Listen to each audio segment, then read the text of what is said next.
Nos ha robado el privilegio de sumergirnos en la palabra. Por eso cualquier cosita nos saca de la presencia de Dios, de la presencia, no de la iglesia. De la iglesia no digamos. Cualquier cosita, una enfermedad, dejamos de buscar a Dios. Una enfermedad, e incluso voy a decir esto que va a doler, pero tengo que decírselo. Mamás que por estar enfermas le roban a sus hijos el derecho y el privilegio de seguir a Dios. Porque me tenés que cuidar. Solo con eso usted ya cometió un terrible error. Porque se supone que usted depende del poder de Dios, no del poder de un hijo. Las mamás o los papás cometen un terrible error. Te portaste mal, no vas a la iglesia. Eso está como decirle, te portaste mal, te vas al infierno. ¿De dónde hemos sacado eso? ¿De dónde los cristianos continúan aplicando tanta maldición a sus hijos? Por eso es que el círculo vicioso se repite año tras año. Jóvenes que vienen a la iglesia y que dentro de poco ya no van a estar con nosotros. Ya no van a estar. ¿Quiénes los sacaron de la iglesia? Sus mismos padres. Trabajá para mantenerme. Y Jacob le dijo a su mujer: ¿soy yo Dios para darte hijos, mamá? ¿Soy yo Dios para sostenerte? Si mi papi no ha logrado satisfacer tus necesidades, los años que llevan casados, ¿cómo pretendes que yo, tu hijo, llene tus expectativas, mamita? Si su hijo pudiera hablar, tendría que decirle esto. No vayas a la iglesia porque necesito que me cuides. Mamita querida, ¿soy yo sanador? ¿Soy yo Dios para sanarte? Si quien tiene que cuidarte es el Señor, no yo.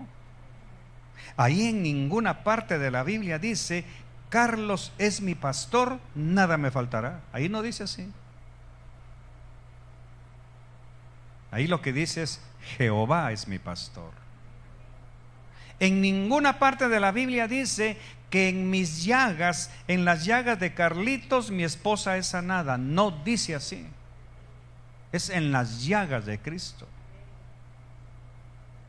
Pero la religión nos ha robado la individualidad en el camino a Dios y nos ha masificado. Nos ha convertido en una masa. Padres que sacan a su familia del privilegio solo porque a él no le da la gana ni le gusta activar en ciertos privilegios. Como yo no estoy ahí, ustedes tampoco. ¿Qué tal será cuando te vayas al infierno? Y como yo me voy al infierno, todos se van conmigo. ¿Y la salvación acaso no es individual, pues?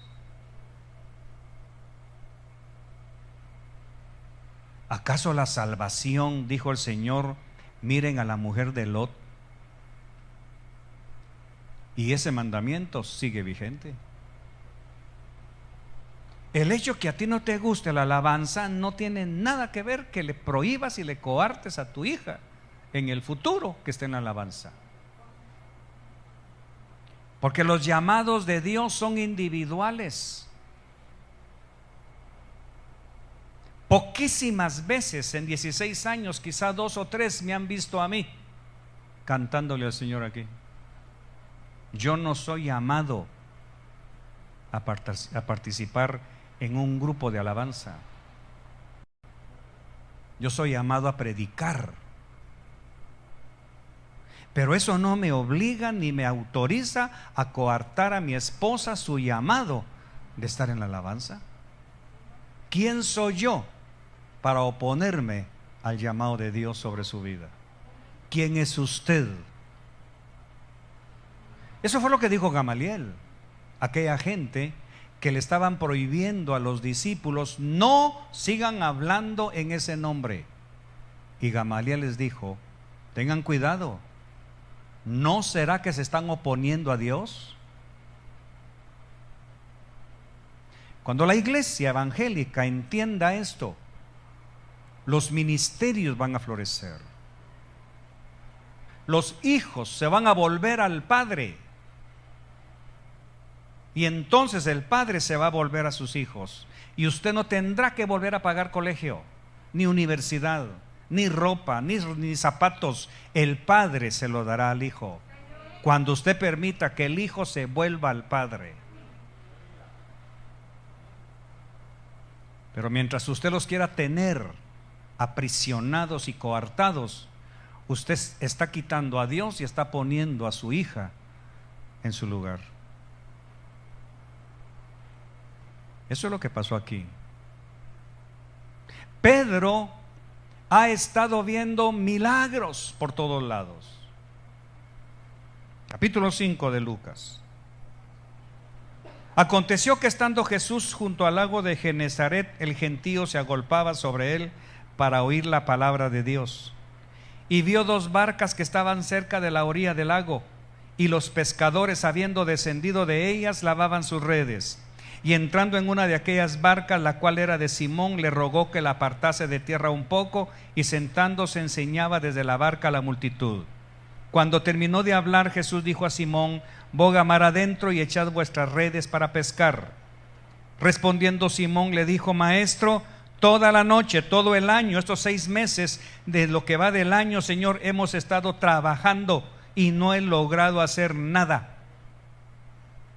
Mas en tu palabra echaré la red.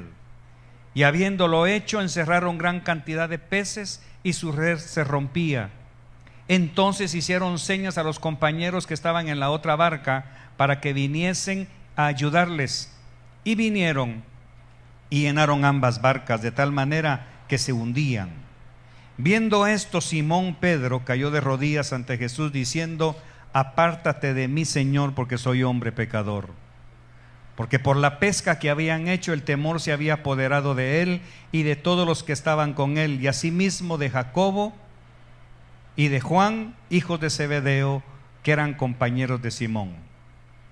Pero Jesús dijo a Simón: no temas, desde ahora serás pescador de hombres. Y cuando trajeron a tierra las barcas, dejándolo todo, le siguieron. Aquí empieza un periplo de un hombre como nosotros, como yo. No sé usted, pero como yo.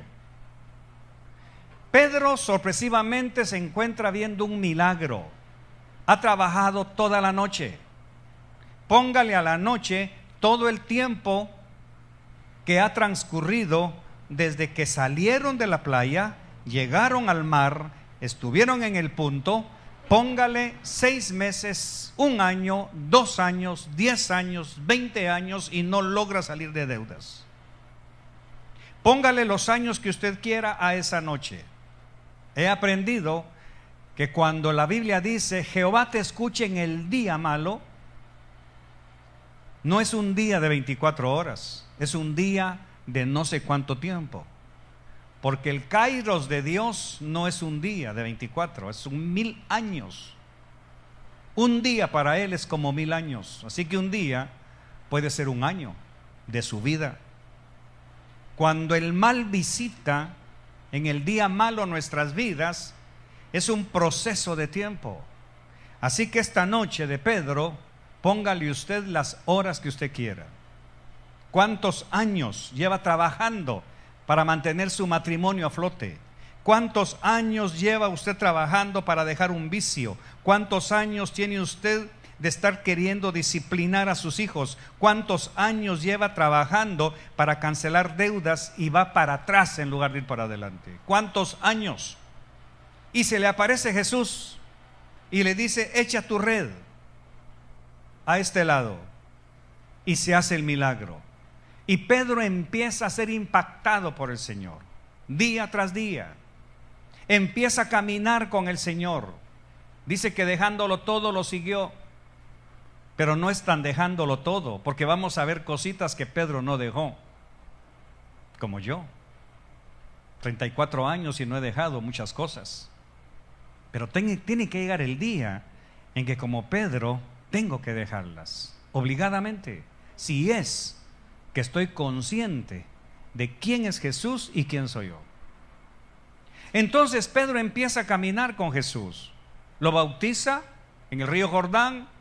Pedro sale de las aguas, empieza a ver milagros, la multiplicación de los panes, empieza a repartir pan en aquella famosa mañana o noche cuando el Señor les dijo: repartan el pan y los peces, y Pedro vio ante sus propios ojos cómo el milagro se hacía, cómo al abrir la refri apenas habían 2 huevos y comieron 7 personas.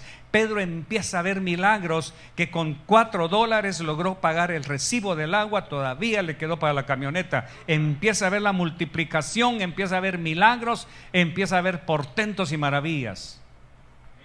Quizá no tenga lo que él quiere, pero tiene lo que necesita: las pruebas de que Jesús es Dios, las pruebas, las credenciales de que Jesús es el Señor. Y Pedro se va sumergiendo cada vez más y más en su relación con Cristo. Tiene la bendición de que Jesús lo escoja entre los 3 de su grupo íntimo, para que lo vean más de cerca, para que lo vean transfigurado, para que lo vean actuando con los ángeles, para que lo vean orar en privado. Por eso le dicen: Señor, enséñanos a orar como tú, porque Pedro lo había visto orar, había visto al mismo Jesús en sus diálogos con el Padre, y Pedro quiere llegar a ese nivel. Así que Pedro, como nosotros, ha estado presenciando milagros. Pero el milagro que lo impactó, el que lo hizo dejar todo, fue este milagro, el de su trabajo. Algunos de ustedes van a ser impactados o ya fueron impactados en su trabajo. Algunos de ustedes han tenido buenos trabajos de parte de Dios, pero el cinismo de su pecado, de su corazón perverso y engañoso, han hecho que ustedes no valoren el trabajo que tuvieron. Han tenido buenos empleos, buenos empleadores, buenos sueldos, pero a causa de su ignorancia, de su compromiso y de ver que es Dios quien les ha puesto en esa posición, han perdido la oportunidad de glorificar a Dios. Así que Pedro está participando activamente de lo que Dios quiere enseñarle. Pero ¿qué sucede con Pedro? En el ínterin, por eso el mensaje se llama: ¿qué pasó en medio? ¿En medio de qué? De la otra parte, porque hay 2 extremos: el Pedro del principio y el Pedro del final. ¿Qué pasó en medio? No le puedo hablar todavía del final, aunque muchos de ustedes ya lo conocen, pero le voy a dar el aspecto que el Señor me ha abierto en este pasaje. Quiero hablarle primero del medio. Pedro está siendo levantado por su amistad con Jesús, respetado, puesto como cabeza. Pedro aparentemente es el líder de los 12. Pedro recibe las llaves del reino. El Señor fue a él a quien le dijo: tú eres Pedro, y a ti te daré las llaves del reino de los cielos. O sea, Pedro tiene unos privilegios terribles, grandes, maravillosos. Ve a Jesús en su parte íntima, en sus momentos de debilidad, pero también en sus momentos de gloria. Lo ve transformado, lo ve transportado a otra dimensión cuando lo ve brillando con la luz del Padre. Lo ve hablando con el Padre, lo ve multiplicando milagros, lo ve haciendo portentos y maravillas. Y Pedro cada vez más y más es impactado. Es uno de los, por así decirlo, de los amigos íntimos, aunque Jesús no hace acepción de personas, pero Él quiere tener intimidad con algunos más. Él quiere tener intimidad con aquellos que se atrevan a ir a otro nivel. Él quiere tener, por eso les dijo al final, no se los dijo antes, sino al final, cuando Él probó que ya habían caminado con él los 3 años y pico, fue cuando les dijo: ya no los llamaré mis siervos, sino les llamaré mis amigos.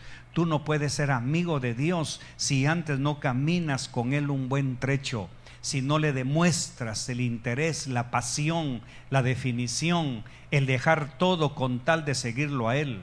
Ser amigo de Dios como Abraham y como los discípulos no significa solamente un culto a la semana, no solamente hacer presencia en la iglesia, pero con tu mente puesta en otro lugar. No solamente es venir a un edificio de 4 paredes, a dormitarse mientras están predicando, tomar santa cena y regresar a tus rutinas. No es eso lo que significa ser amigo del Señor. Ser amigo va más allá, porque la Biblia dice que el amigo ama en todo tiempo. Dios no me hizo el milagro, sigue siendo mi amigo. Dios me hizo el milagro, es mi amigo. No me lo quiere hacer, sigue siendo mi amigo, porque el amigo ama en todo tiempo.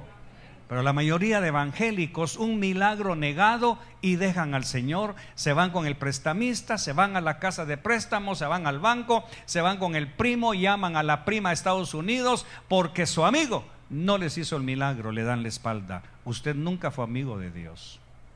Ser amigo significa amarlo en las buenas y en las malas, aunque con Él nunca hay nada malo. Pero es un sofisma, estoy tratando de hablar en el idioma que nosotros conocemos. No me da el milagro que quiero, para mí es malo, pero para Él es bueno. Y si es mi amigo, Él sabe por qué. Así que Pedro ha estado viendo, participando activamente de esas cosas. Pero llega un momento en que la fe de Pedro va a ser puesta a prueba. Toda la fe, dice la Biblia, la prueba de vuestra fe. Tú dices que tienes fe, amén, Señor, vamos a probarla. ¿Y dónde la prueban? En el patio del sumo sacerdote. No fue un romano quien le torció el brazo a Pedro. No lo torturaron, no lo escupieron, no lo metieron a la cárcel. Una señorita, quizá más chiquita que él, le dijo: yo te conozco, yo te he visto con ese hombre. Eso bastó para que Pedro mostrara lo que tenía dentro de él, y lo niega. Se olvidó de todos los milagros. Se olvidó de los 5 panes y los peces. Se olvidó que él cargó la bandeja para servir santa cena en varias ocasiones. Se olvidó de los trabajos que el Señor le había dado.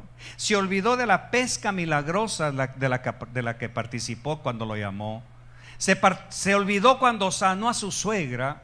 En ese momento a Pedro se le olvidó todo el bien que Jesús había hecho. Aquí hay gente que olvida inmediatamente los favores que recibe. Cristianos que han sido pastoreados con lágrimas, con dolor, con pasión, un pequeño defecto, dan la vuelta y se van. Esposos que han sido cuidados por una mujer abnegada, que ha trabajado, que le ha sostenido, que incluso le ha pagado sus estudios, pero ya graduado, aplica el axioma que la novia del estudiante no es la esposa del profesional, así que me voy con una abogada porque vos no sos nada. Ajá. ¿Y lo que le pagó para que sacara su título de abogado? Y la casa donde estás viviendo o donde viviste durante 30 años sin pagar ni un centavo de renta, solo porque era de ella, era su herencia, ¿qué vas a hacer con eso? Eso fue lo que Pedro olvidó. La muchacha lo confronta y a Pedro se le olvida todo. Y lo que me asombra es que dice que empezó a maldecir. Anoche prediqué en una iglesia y el Señor me daba esto. ¿Cuántos años caminó Pedro con Jesús? 3 años. ¿Había sido bautizado en agua? Claro, ya lo bautizaron en agua. ¿Cuántas veces tomó Pedro el Cordero Pascual junto con Jesús? Por lo menos 3 años, porque cada año había que celebrar la cena del Señor. Así que Pedro se ha sentado 3 años, ha caminado con Jesús, fue bautizado en agua y sigue con su mismo lenguaje profano y sigue con sus mismas conductas mundanas. Eso quiere decir que el bautismo en agua no garantiza que usted sea realmente la nueva criatura. Algo está faltando. ¿Sigue con los mismos celos que están destruyendo a su esposo? ¿Sigue con los mismos celos que están destruyendo su matrimonio? ¿Sigue con sus mismos vicios ocultos que están destruyendo su familia? ¿Sigue con las mismas aberraciones y las mismas cosas carnales y sus zonas oscuras, aún después de haber aceptado a Jesús, de haber sido bautizado y de haber caminado con Él? Porque dice la Biblia que maldijo y negó que conocía a Jesús. Muchos cristianos dentro de 2 meses van a estar maldiciendo y negando a Jesús. Muchas hermanas que durante el año han pasado posiblemente sirviendo a Dios en la iglesia, dentro de 2 meses se van a volver a poner sus minifaldas, a ponerse sus escotes, a mostrar sus ombligos para quedar bien con el jefe y negar a Jesús.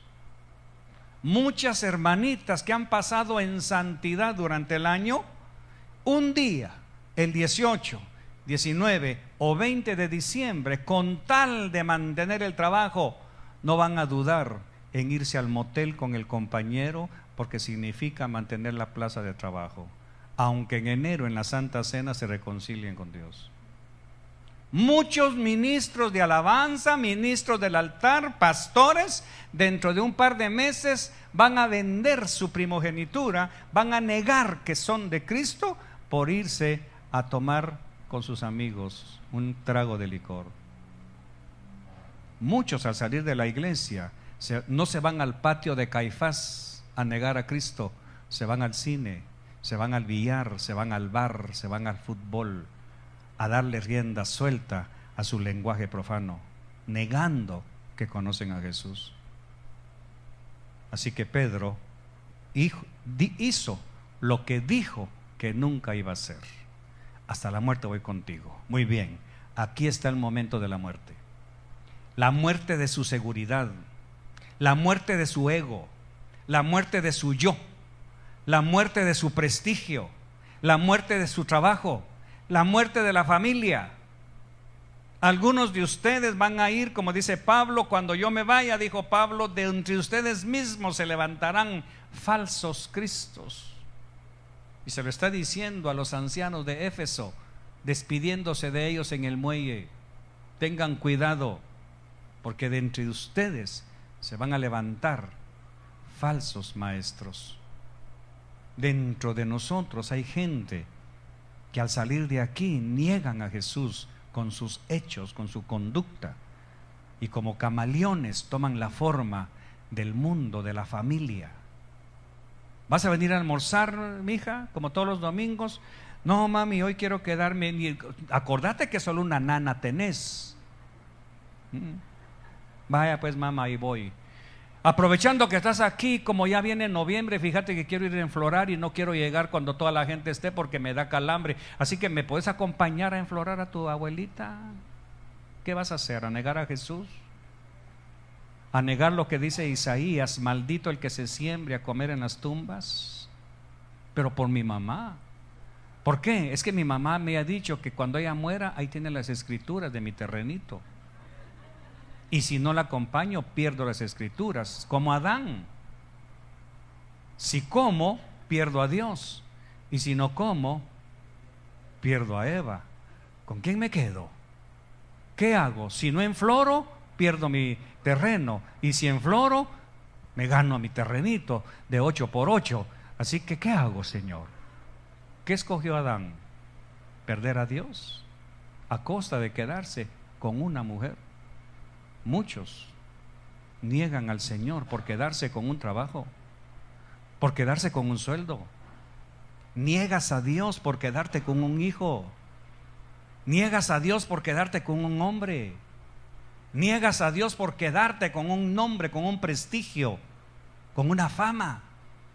Niegas a Dios por quedarte con un televisor. Entonces Pedro sale triste. Lógicamente triste. Jesús ya no tiene nada para mí. Especialmente porque Jesús, dice la Biblia, lo vio y le dijo: te lo dije, Pedro, te dije que tu fe iba a ser puesta a prueba. ¿Acaso Jesús no le dijo antes: me han pedido tu alma? ¿Para qué? ¿Para llevarla al fútbol? ¿Para quebrarle una piñata? ¿Para partir en su pastel? Para zarandearte. ¿Y tú qué hiciste, Jesús? ¿Le dijiste que no? ¿Cómo no? Les dije que sí. Porque confío en que tú, ahí viene el problema, confío en que tú no te vas a ir a beber con tus amigotes. Me han dicho que te quieren llevar a la playa. ¿Y tú qué dijiste? Que no, porque es pecado. No, les dije que sí, porque confío que en la playa te vas a acordar de mí. Les dije que sí porque confío que aún en la feria del cantón vas a dar testimonio de mí. Confío en que tú aún en la reunión social donde vas a ir, ahí vas a guardarte y vas a testificar que ser cristiano no significa irse a las cuevas de Qumran a esconderse del mundo, sino que dentro del mundo mostrar tu luz. Yo confío en eso. Pero ¿qué pasó en el patio? ¿Qué se hizo la confianza de Jesús? En una mirada le dijo: te lo dije, Pedro, te lo dije. Y Pedro siente que el infierno se abre a sus pies. Dice que lloró amargamente, amargamente. Clavan a Jesús y Pedro no estuvo ahí. Entierran a Jesús y Pedro no estuvo ahí. Resucita a Jesús y Pedro no está ahí. ¿Y aquel hombre que vio milagros? ¿Y aquel hombre que fue sanado? ¿Y aquel hombre que recibió milagros? ¿Y aquella matriz que engendró un bebé? ¿Y aquel estudiante que recibió su beca? ¿Y aquella señorita que fue sanada y protegida de ser violada? ¿Y aquella mujer que era estéril, el Señor le concedió tener su bebé? ¿Y aquella abuela que no tenía nietos y ahora tiene un nieto precioso en sus brazos? ¿Qué se hizo? Y aquella madre que tuvo hijos preciosos sirviendo al Señor, y ahora ¿qué se hizo? Los ha sacado de la iglesia, del servicio a Dios. Y aquel hombre que recibió un contrato jugoso y que pudo alcanzar metas financieras que nunca esperaba, ¿qué se hizo en ese momento? Clavaron a Jesús y él no estuvo ahí. Crucificaron a Jesús y él no estuvo ahí. Resucita a Jesús y él no está ahí. Y Pedro está pasando los 3 días más espantosos de su vida, porque se dio cuenta de algo. Te negué, Señor, te negué. Mi novia me preguntó si era evangélico. Le dije que no, yo, porque acompaño a mis papás, pero yo no. Yo sigo siendo masón, no tengas pena. Te pregunta tu abuelita: mi hijo, ¿y vas a venir? Sí, abuelita, pero me han dicho que te hiciste aleluya. No, yo, porque te sabe, abuelita, hay que ir a la iglesia. Y Pedro, hermano, se va a pescar. Pedro se va a pescar. Era lo que sabía hacer. Conozco pastores que después de haber estado en su ministerio y que por pecado caen. Uno de ellos me dijo: soy abogado, ¿puedo trabajar en mi bufete? Claro, claro que puede. Si lo de Jesús, pues era para ver si salía bien. Pero yo tengo mi título, soy ingeniero, soy médico, soy arquitecto, soy ¿qué? Tengo una maestría. Yo bien puedo vivir sin Jesús. Yo le dije a mi amigo: ok, hágalo. En lo que a mí respecta, como dijo Josué, mi casa y yo seguiremos sirviendo a Jehová. Pero Pedro no pensó así. Si no tengo a Jesús, ¿qué me queda? Mi profesión. mi profesión, mi título. Yo soy graduado con 2 maestrías en pesca. Sé cómo tirar la red, sé dónde tirarla, sé cómo se jala, conozco dónde está el cardumen de pescados a tal hora. Así que Pedro regresa a su vida anterior, desenrolla su diploma, desempolva sus títulos y los vuelve a colgar. Honor al mérito al pescador del año. Y lo peor, se jala a sus amigos. Ten cuidado cuando un fracasado en Cristo te jale. Por eso aquí he tenido que verme obligado a denunciar públicamente: no anden con fulano, no se junten con mengano. Y lo hago para enderezarlos, no para humillarlos, porque la Biblia me autoriza a mí. Dilo a la congregación.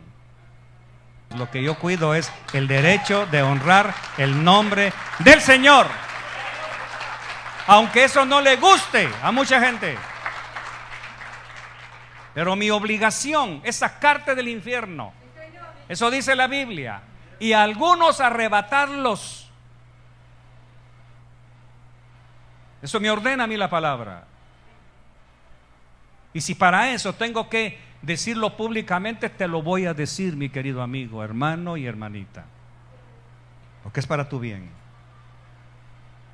Así que Pedro se va a pescar y se jaló a sus amigos, nada menos que a Juan, el que se recostaba en el pecho. Ten cuidado, Juan. Ten cuidado, Juana, cuando un fracasado en Cristo te quiera llevar a pescar. Ten cuidado. Y allí están pescando. Y de repente, en una madrugada, escuchan una voz: ¿han pescado algo? No, hemos pasado toda la noche. Y Pedro está desnudo, tirando la red, jalando la vacía. Tirando la red y jalando la vacía. Pero como Juan se recostaba en el pecho de Jesús, conocía su corazón. Pungum, pungum, pungum. Conocía el corazón de Jesús. Y si conoce su corazón, ¿cómo no va a conocer la voz? Y cuando escucha la voz, algo sucede. Como el bebé cuando alguien le dice a la mamá: ¿me lo presta? Y se lo pone, y el corazón que el bebé oye es pungum, pungum. Este no es mi corazón, este no es mi mami, suéltenme. Y empieza a llorar. No, este corazón no es el que yo he oído durante 9 meses y 1 año. No, suéltenme. Es que es huraño. No está oyendo el corazón que conoce. Juan está pescando, pero el corazón que está escuchando no es el de Jesús. Por eso, si usted realmente es de Cristo, la música que oye tiene que decirle ahí adentro: esto no es lo que yo estoy acostumbrado. La conversación que tiene en la mesa debiera decirle: esto no es a lo que yo estoy enseñado. Los amigotes con los que va a salir mañana tienen que decirle a usted mismo: esto no es lo que Cristo quiere para mí. Esas palabras, ese lenguaje, esa mirada tiene que decirle algo a usted. Entonces Juan dice: es el maestro. ¿Cómo lo identificó? Por la voz. Jesús dice: mis ovejas oyen mi voz y me conocen. Juan era oveja, pero ¿qué está haciendo con un fracasado? Por quedar bien. Lo convenció. Aún a las ovejas podemos ser contratables para ir a pecar. Aún las ovejas que conocemos la voz y el corazón de Jesús, podemos ser contratados momentáneamente para irnos de Él. Y Juan le dice a Pedro: es el maestro. Pero sucedió algo en ese ínterin. ¿Han pescado algo? No, Señor. Nuevamente, vamos a Juan, por favor, capítulo 21. Creo que lo ponemos en la pantalla, lo tenemos, ¿cierto? 21. Después de esto, ¿de qué? De haberse aparecido a otros, Jesús se manifestó otra vez a sus discípulos junto al mar de Tiberias, y se manifestó de esta manera. Estaban juntos Simón Pedro, Tomás llamado el Dídimo, Natanael el de Caná de Galilea, y los hijos de Zebedeo, que son Juan y Jacobo, vaya, y otros dos de sus discípulos. Mira cuánta gente se llevó un fracasado. Simón Pedro les dijo: voy a pescar. Ellos le dijeron: vamos nosotros también contigo. Fueron y entraron en una barca, y aquella noche no pescaron nada. Cuando ya iba amaneciendo, se presentó Jesús en la playa, mas los discípulos no sabían que era Jesús, y les dijo: hijitos, ¿tenéis algo de comer? Le respondieron: no. Él les dijo: echad la red a la derecha de la barca y hallaréis. Entonces la echaron, ya no la podían sacar por la gran cantidad de peces. Entonces aquel discípulo a quien Jesús amaba dijo a Pedro: ¿quién es ese discípulo?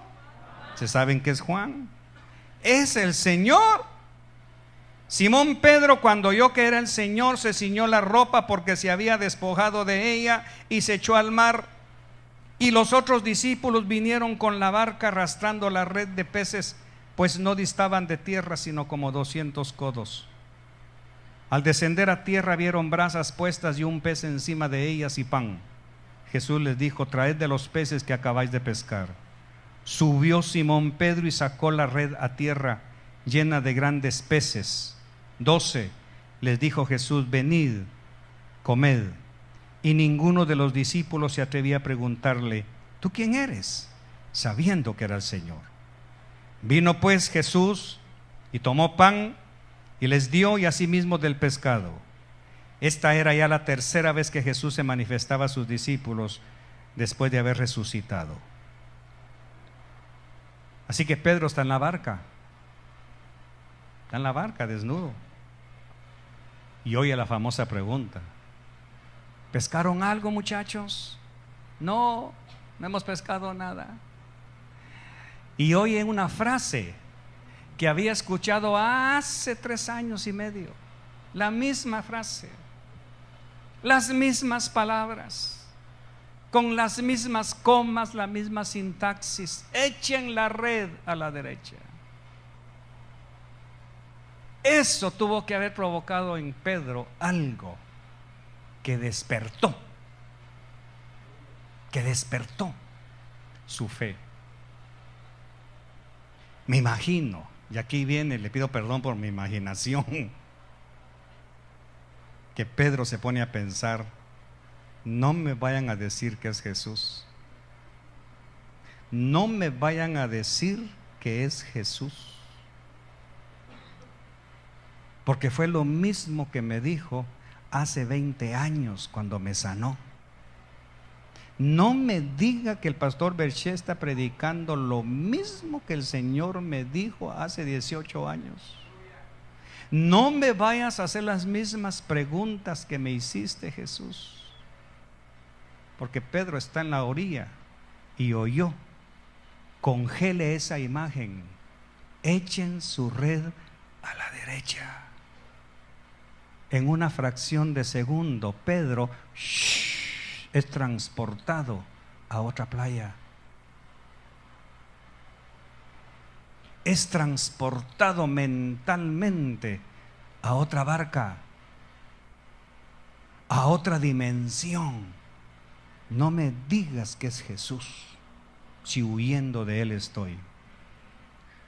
No me digan que me encontró y que me viene a reclamar por qué lo negué. Trate de ponerle en ese pensamiento su vida. No me digan que me va a volver a decir que me convierta a Él, que me reconcilie. No me lo vayan a decir. Lamento decirte, es lo que te voy a decir. Entonces Pedro dice que se puso la ropa, rapidito, dejó todo otra vez. ¿Qué hizo hace 3 años y medio? Dejándolo todo, ¿qué dice? ¿Qué está haciendo ahorita Pedro? Hago un alto O tú dejas todo hoy, otra vez, o algo va a suceder. ¿Por qué te la segunda vez? O la enésima vez, o la centésima vez que Jesús te dice: ¿has pescado algo? ¿Ya quedaste embarazada, mi querida coqueta? ¿Ya lograste tu esposo, mi querida muñequita de cristal? ¿Ya conseguiste tu aumento, mi querido qué? ¿Ya lograste tu ascenso en tu trabajo al negarme a mí que eres cristiano? ¿Ya lograste tus metas en tu universidad habiéndote olvidado de mí? ¿Ya pescaste? ¿Ya pescaste? Si antes, sin Jesús, Pedro no pescó nada, ¿cómo pretende pescar otra vez sin Jesús nuevamente en su vida? Ese es el engaño. Que si antes de Cristo no pescamos, con Cristo nos llenamos de pescados, ¿cómo es que después pretendes? ¿Cómo vas a reconquistar tu matrimonio si no estás en Cristo? ¿Cómo vas a prosperar en tu trabajo? Por eso es que la mentira es que cuando aceptamos a Jesús empieza a darnos milagros, y cuando ya los tenemos retrocedemos al antes y volvemos a estar en la misma condición, 7 veces peor, dice la Biblia. No me vengas, mi querido, que ya que lograste bautizarte, te ministraron y toda la cuestión, ahora ya te puedes ir al mundo. No me lo digas. Porque así como Cristo te encontró con tus redes vacías, así vas a seguir después de haber estado con las redes llenas. Y entonces Pedro llega a la playa y ahí están pescado. No tiene hambre. Pescado no, Pedro no va a comer. Si él no está para comer. ¿Se imagina el gran pescado? ¿De dónde salió? Yo creo que Jesús le dijo: a ver, ustedes, ¿quién se quiere suicidar? Porque necesito impactar a mis discípulos. Yo, dijo el pescado, yo. Brincó. Porque la Biblia dice que ante él se doblará toda rodilla. Yo no sé si los pescados tienen rodillas, pero el asunto es que ahí había un pescado. ¿Sí o no? Así que Pedro no va a buscar a Jesús porque tiene hambre. Pedro no va a buscar a Jesús para que lo sane, si él ya sabe que sana. Pedro no va a buscar a Jesús para que le pague la universidad, si ya sabe que la paga. Pedro no va a buscar a Jesús para que le dé trabajo, si él ya tuvo trabajo cuando anduvo con Jesús. Pedro va a reconciliarse con Jesús. Pedro va a regresar con Jesús, porque sin ti nada soy, sin ti no sirvo para nada. Eso es lo que Pedro dice, que callada la boca llegó, se le quedó viendo a Jesús, y Jesús, tan amoroso, ni siquiera levantó los ojos, siguió viendo al pescado. Y Pedro lo rodea y le ve las llagas, le ve las manos, le ve los pies traspasados por los clavos, le ve los agujeros en la frente de la corona que le pusieron al que él había negado. Y dice que comieron, y termino. Después de que comieron, Jesús lo llama aparte, otra vez aparte. Qué necio Jesús de querer tenerte aparte. Qué necedad la de Jesús de querer decirte a las 5 de la mañana: puedes levantarte, quiero platicar contigo. Qué necedad la de Jesús de querer tenerte otra vez aquí en la iglesia, cuando ya te pudo haber mandado al infierno hace muchos años. Qué necedad darte un nuevo día de vida. Qué necedad no cortarte el oxígeno. Qué necedad. ¿Qué busca Jesús? Y Jesús le pone una mano en el hombro y dice que le hizo la primera pregunta: Esta mañana, estudiando nuevamente el pasaje, me asombré de algo. Leámosla. Verso 15. Cuando hubieron comido, Jesús dijo a Simón Pedro. Oiga lo que le dice. Simón, no le dice Pedro. Hace 3 años le cambió nombre, ¿verdad? Le digo, tú eres Pedro.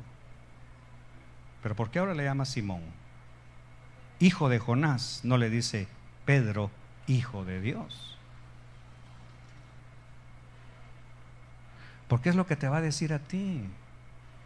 Tú no eres el hombre que anduvo conmigo. Tú eres el hijo de tu papá. Tú eres el hijo de quien te engendró. Tú no eres mi hijo. Mis hijos no actúan así, Pedrito. En este momento tú no eres mi hermano. Tú eres Simón, el hijo de Jonás. No al que yo le dije que era Pedro, piedra, duro, definido. Simón, ¿me amas? Grábese bien estas palabras porque espero impactarlo como yo fui impactado. ¿Me amas más que estos? ¿Quiénes son más que estos? ¿Que los discípulos?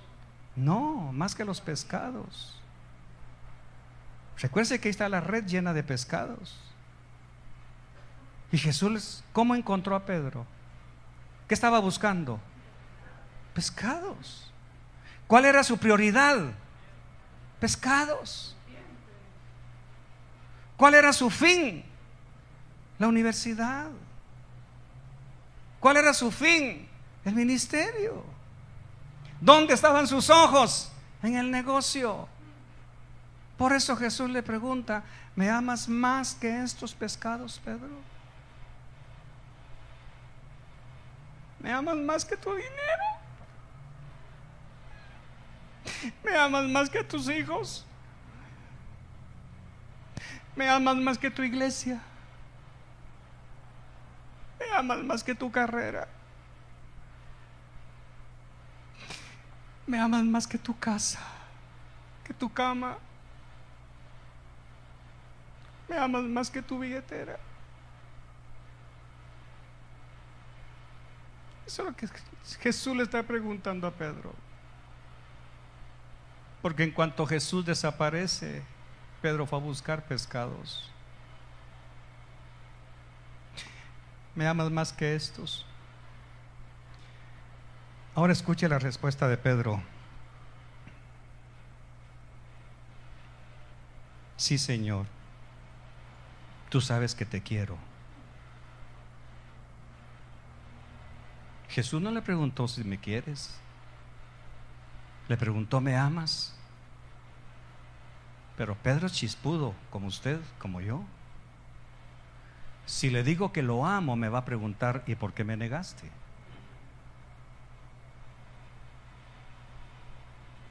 No le puedo decir que lo amo.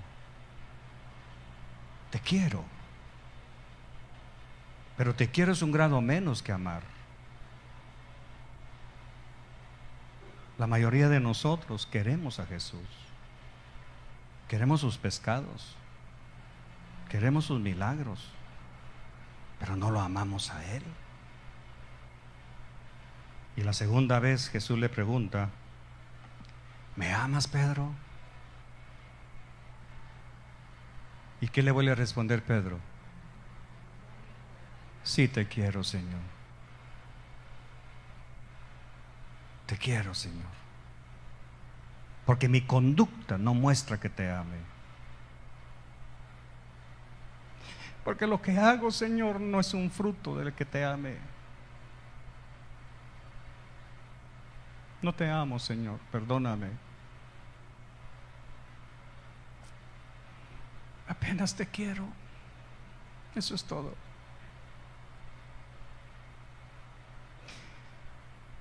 ¿Me amas más que estos pescados? No, Señor. Te quiero.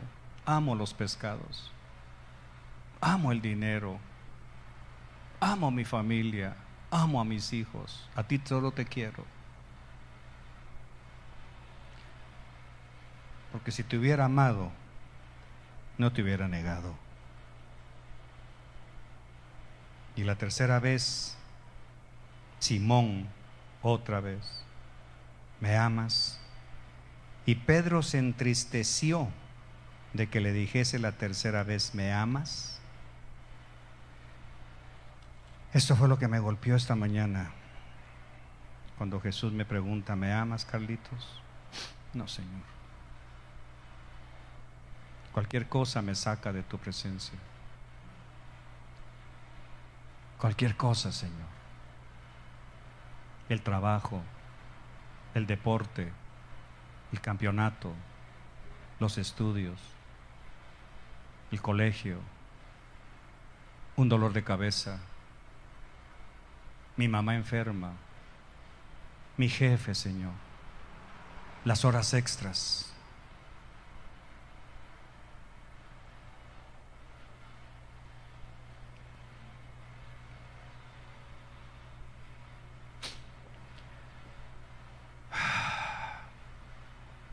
¿Qué piensa hacer? ¿Qué pasó en medio entonces? ¿Qué pasó en medio? Sanidades, milagros, portentos, maravillas. Te puso a cantar ante 30,000 gentes. Te subieron el sueldo. Te pusieron sobre los demás. Te dan contratos. Compras tu vehículo. Mejoras tu estatus. Tienes empleados. Antes de Cristo, tú eras el obrero. Hoy eres el patrón. ¿Qué vas a hacer con eso? Antes de Cristo estabas en la escuela pública. Llega Jesús, te mandan al colegio. ¿Qué vas a hacer con eso? Antes de Cristo estabas tirando tus redes y las recogías vacías. Llega Cristo, pescas terriblemente bien, pero después te olvidas de Jesús. Y Jesús te pregunta, ¿me amas? Él no quiere que yo lo quiera. ¿Por qué? Porque aquí tengo maestras enfrente y me pueden corregir si estoy mal. Pero el verbo querer no es lo mismo que el verbo amar. Porque yo quiero esta Biblia, pero no la amo.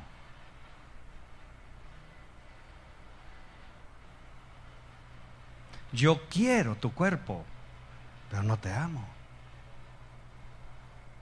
Yo quiero tu dinero, pero no te amo. Yo quiero lo que tú tienes, pero no te amo. Por eso Pedro le dice, claro que te quiero, porque das de comer, porque multiplicas panes, porque das trabajo, porque me quitaste el vicio. Pero yo no quiero saber, dice Jesús, si quieres lo que yo doy. ¿Me amas a mí? ¿Me amas a mí, Simón? Cuando me respondas eso, volverás a ser Pedro. Por eso es que me duele cuando el Señor te da un hijo y ya no vienes. ¿Qué querías entonces? ¿Amabas a Jesús o querías un hijo? ¿Te da trabajo? Muy bien, ya no vienes. Entonces, ¿qué querías? ¿El trabajo que da Jesús o lo amas a Él? ¿No te dio ministerio? ¿Te vas? ¿Qué querías entonces? ¿Amabas a Jesús o querías un ministerio?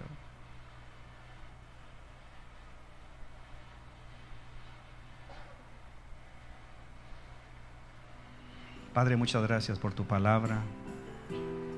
Te bendigo. Señor, quizá tú quieras ministrar, pero siento, Espíritu Santo, que hasta aquí llegó lo que yo tenía que decir. Te ruego que ahora hables tú, Señor, a cada corazón. Te ruego que ahora confrontes tú, como yo he sido confrontado, cada corazón, cada hogar, cada familia, cada matrimonio, cada joven, cada señorita. Que así como Pedro anduvo triste esos 3 famosos días con sus 3 noches, nosotros vayamos a nuestra casa, Señor, pensando en esas 3 preguntas. Yo creo, Señor, que no es necesario venir al altar. Es necesario irnos a nuestra casa y sentarnos a solas contigo. Sentarnos a la orilla de una cama, de un escritorio, de una mesa, y hacernos la pregunta: ¿qué ha pasado en medio, Señor? ¿Por qué es tan fácil que nos olvidemos de ti? ¿Por qué es tan fácil que nos separemos de ti? Si tú solo bien nos has hecho. Pero como Pedro, mi rey, te perdemos de vista inmediatamente que tú no nos das lo que queremos. Perdónanos. Y que este grupo de familias y hogares aquí representados se vayan con esa pregunta a sus casas, no para hacerlos sentir condenados ni acusados, sino para ser libres, y que puedan tomar la decisión, Señor, que cada uno debe tomar. ¿Te seguimos queriendo o empezamos a amarte, Señor? Queremos realmente encontrar ese vértice en donde nuestro corazón pueda llegar a una sola conclusión: o te queremos o te amamos, Señor. Pero no podemos burlarnos de ti. Yo te ruego, Señor, que el enemigo no saque ventaja, y que aquellos que aún están pescando por sus propios medios puedan llegar a la conclusión que así como tú los encontraste, así están, Señor, pescando por sus propios medios, habiendo, como dice Pablo, saboreado la gloria de tu poder en un tiempo. Que hoy, Señor, mis amigos y hermanos y hermanas puedan llegar a una conclusión: nada me apartará del amor de Dios, ni lo alto ni lo bajo, ni la muerte ni la vida, ni ángeles ni potestades, ni principados, ni ninguna cosa creada. Pero no es porque yo no me aparte de ti, sino porque nada de eso te apartará a ti de seguirme amando, Señor. Ese verso no es para que yo me escude de que nada me apartará de tu amor, es porque tú no me dejarás de amar aún buscando yo mis pecados.